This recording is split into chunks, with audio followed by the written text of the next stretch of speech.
హైదరాబాద్లోని ఎల్బీ స్టేడియంలో ఈ నెల 4న జరిగే కార్యక్రమం విజయవంతం చేయాలని టీపీసీసీ కార్యదర్శి కాంగ్రెస్ పార్టీ హైదరాబాద్ పార్లమెంటు నియోజకవర్గ అడిషనల్ ఇన్ఛార్జి రామ్ భూపాల్ కోరారు. నిర్మల్ పట్టణంలో ఆయన మీడియాతో మాట్లాడారు.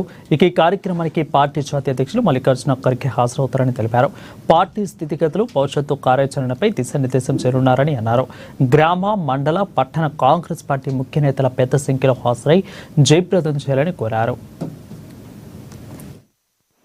హైదరాబాద్లోని ఎల్బీ స్టేడియం యందు మధ్యాహ్నం 2 గంటల లోపు మేమందరం అక్కడ చేరుకొని మా జాతీయ అధ్యక్షులైనటువంటి మల్లికార్జున ఖార్గే గారు పార్టీని పటిష్టపరిచి గ్రామ స్థాయి నుంచి నాయకత్వాలకి దిశానిర్దేశం చేయనున్నారు.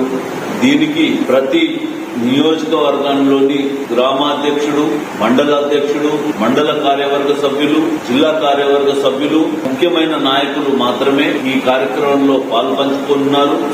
మా జాతీయ అధ్యక్షుడు ఇయ్యబోయే సందేశాన్ని మేము శ్రద్ధగా ఆలకించి తిరిగి స్థానిక సంస్థలు ఎన్నికలు నిర్వహించే అవకాశాలు ఉన్నాయి కాబట్టి ప్రజలకు మా అధ్యక్షుడు ముఖ్యమంత్రి గారు, రాష్ట్ర అధ్యక్షుడు మహేష్ కుమార్ గౌడ్ గారు, రేవంత్ రెడ్డి గారి సందేశాన్ని గ్రామానికి చేర్చి ప్రజలకు ఈ దేశంలో జరిగిన అభివృద్ధిని, జరుగుతున్న అభివృద్ధిని, జరగబోయే కార్యక్రమాల గురించి, దేశ రాష్ట్ర పరిస్థితుల గురించి, ప్రతిపక్ష పార్టీలు చేస్తున్నటువంటి అబద్ధ ప్రచారాలు, ఊకదుంపుడు ఉపన్యాసాలు, తీసుకుంటున్న చర్యల్లో భాగంగా పలు మండలాధ్యక్షులకు, జిల్లా కార్యవర్గ సభ్యులకు, రాష్ట్ర కార్యవర్గ సభ్యులతో చర్చించి వాళ్ళను ఉత్సాహపరిచి ఏర్పాట్లను పరిశీలించడానికి ఇక్కడ విచ్చేయడం